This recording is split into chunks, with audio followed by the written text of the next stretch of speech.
ជំរាបសួរអ្នកទាំងអស់គ្នាថ្ងៃនេះយើងនឹងមកសិក្សាអំពីពាក្យសម្រាប់សួរជាប្រយោគភាសាចិននិងការបង្កើតពាក្យទាំងអស់គ្នានៅក្នុងប្រយោគសំណួរ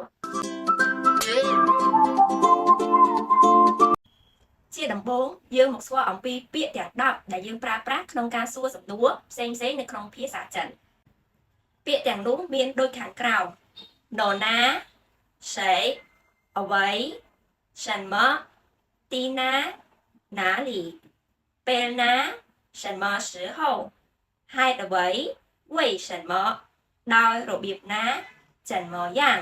ចំនួនប៉ុន្មាន几តម្លៃប៉ុន្មាន多少钱មួយណា哪个របស់នរណា谁的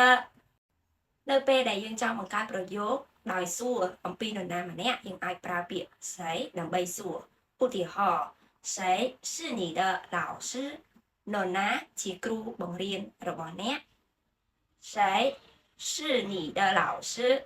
នរណាជាគ្រូបង្រៀនរបស់អ្នកនៅពេលដែលយើងចង់សួរអំពីរបស់អ្វីមួយឬក៏អ្វីមួយយើងអាចប្រើពាក្យ什么ក្នុងការសួរឧទាហរណ៍តើអ្នកចង់ញ៉ាំអ្វី你想吃什么តើអ្នកចង់ញ៉ាំអ្វី你想吃什么ចំពោះការសួររកទីតាំងយើងអាចប្រើពាក្យថាណាលីទីណាឧទាហរណ៍ធនាគារនៅទីណា银行在哪里ធនាគារនៅទីណា银行在哪里បើយើងចង់សួរតាក់ទងជាមួយនឹងពេលវេលាណានោះយើងអាចប្រើពាក្យថា什么时候ក្នុងការសួរឧទាហរណ៍ពេលណាអ្នកក្រោកពីគេង你什么时候起床ពេលណាអ្នកក្រោកពីគេង你什么时候起床ដើម្បីសួររកអំពីមូលហេតុយើងអាចប្រើពាក្យថា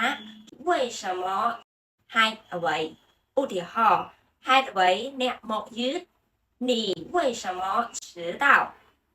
ហេតុអ្វីអ្នកមកយឺត你为什么迟到ដើម្បីសួររកមធ្យោបាយវិធីឬរបៀបយើងអាចប្រើពាក្យថា怎么ឧទាហរណ៍你怎么去上班អ្នកទៅធ្វើការដោយវិធីណា你怎么去上班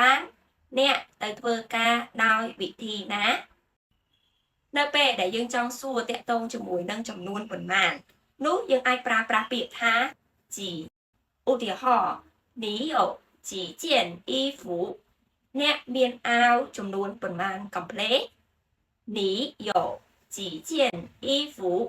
តើអ្នកមានអាវចំនួនប៉ុន្មានកំភ្លេ